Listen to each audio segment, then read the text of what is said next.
Ini ada yang komen juga nih. IKN solusinya Pak. Besar ini, besar ini. Enggak benar. Tadi ada komen di aturan ini. Mau pindah?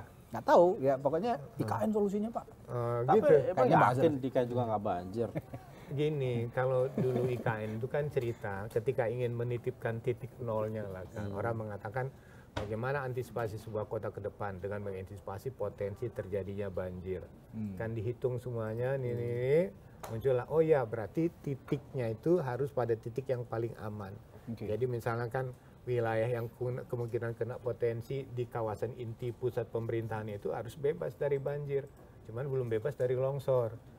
Bebas banjir itu maksudnya banjir bebas di situ? Enggak lah, maksudnya banjir.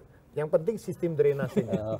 Saya nggak mungkin. Dan di sana katanya, bukan katanya, ini rencananya membuat potensi banyak embung-embung, retensi, kolam-kolam retensi. Nah Jakarta ini sebetulnya ketika menghadapi semua ini, sebetulnya dia bisa mengatasi kalau banyak kolam-kolam retensi. Ya. Nah, Jakarta pun kalau mau aman harus jadi kota 1000 pompa.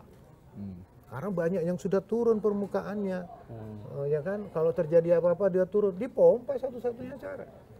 Nah, itu yang menjadi itu. Nah, hampir sebagian besar yang namanya pembangunan infrastruktur Jakarta, baik itu jalan, baik banjir, kendalanya satu aja. Pembebasan tanah. Oke. Itu berat itu. Berat ya, ongkos Berat lah. Oh berat tahu lah, berat banget itu. Berat kalau ngomongin pembebasan. Pembebasan tanah itu bukan apa-apa. Wilayah pantai utara itu di wilayah sekitar utara untuk mengantisipasi itu dulu rencananya itu mau dibuat polder secara tata ruang. Tapi terhambat pada pembebasan tanah. Kan ada yang sebelah rumah dekat itu yang agak mewah itu, yang namanya ya udah terkenal lah itu. Itu rumah mewah loh. Ya, ya. Tapi dia nggak kena banjir padahal di wilayah Pantura, pesisir. Dia punya sistem polder. Nggak usah jauh-jauh ke Pantura, di Bekasi juga ada yang Apa begitu. itu?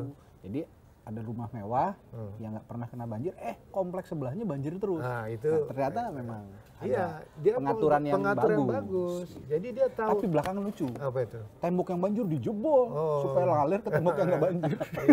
Nah, Akhirnya kena banjir juga. itu makanya kadang-kadang pengembang itu mohon maaf ya di mana-mana.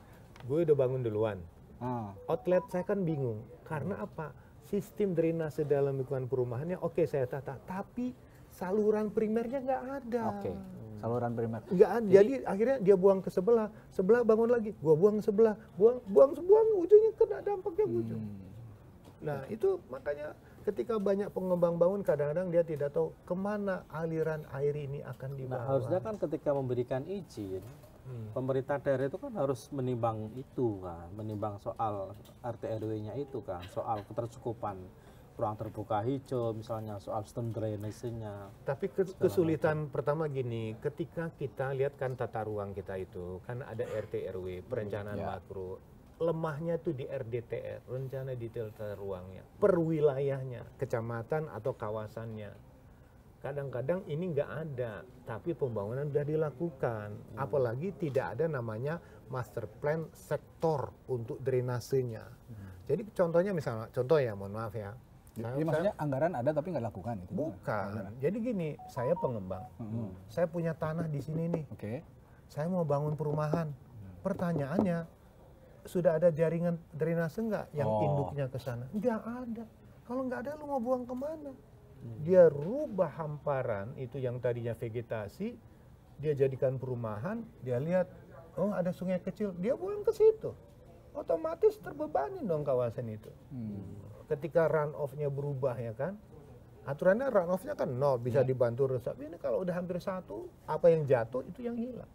Dan ketika satu pengembang bangun sini, satu pengembang bangun sini, ujungnya kemana? Dan lebih berbahaya lagi ya, mohon maaf ya.